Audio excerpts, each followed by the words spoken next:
Welcome to my podcast, Learn Multi-Language with Eureka. Hey guys, today's episode is on borrowed words from Japanese to English. These words will also be translated into Chinese and Korean sometimes. So as I mentioned earlier, there are a lot of Japanese words that are borrowed from English. But on the other hand, there are some English words that are borrowed from Japanese, although there are not that many.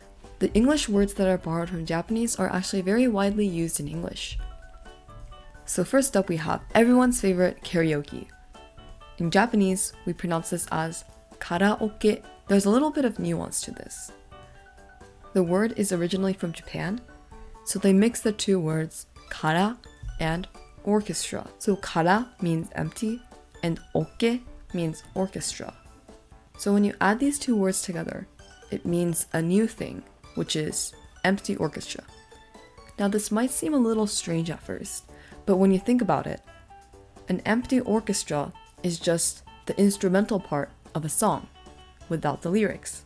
So, in karaoke, you add the lyrics yourself by singing into a machine, and the orchestra is already provided. So that's the origin of karaoke. In English, the word is karaoke, and in Chinese, the word is karaoke. In Chinese, the pronunciation is a little awkward, but they had to adapt the Japanese word into their own language. Next, we have dashi. Dashi is a key ingredient in a lot of Eastern recipes. So katsuo dashi, shown here, is one of the examples of dashi. Katsuo is skipjack tuna. You can just think of it as tuna. Right over here, another example of dashi is beef dashi. What I'm assuming they do is they probably take the meat of beef or the bones of beef to make a very flavorful powder that you can put into your soups. It's honestly a key addition and it makes your food just that much better. It's really good. So, in Japanese, this word is dashi. In English, you call it dashi.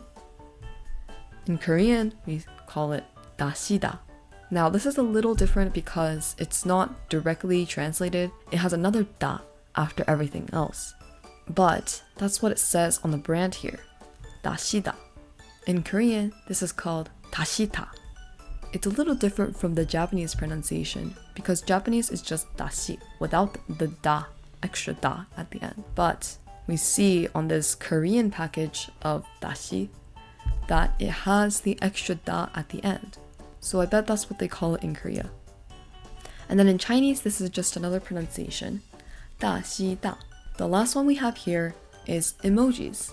So this word is originally from Japan because Japan was the one who invented emojis.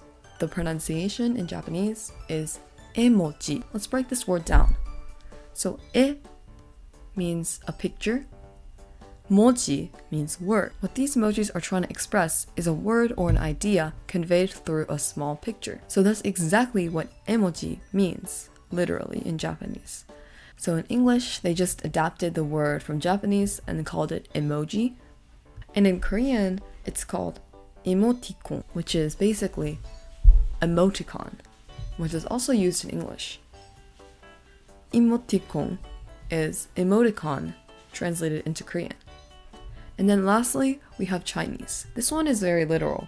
It's 表情符号, which is also describing what these emojis are. So now you know that a lot of English words are adapted from Japanese, and a lot of Japanese words are also adapted from English. Thanks for listening to today's episode. Hope to see you in the next one. Find me on Spotify, Apple Music, YouTube, and on my website. Thanks for listening.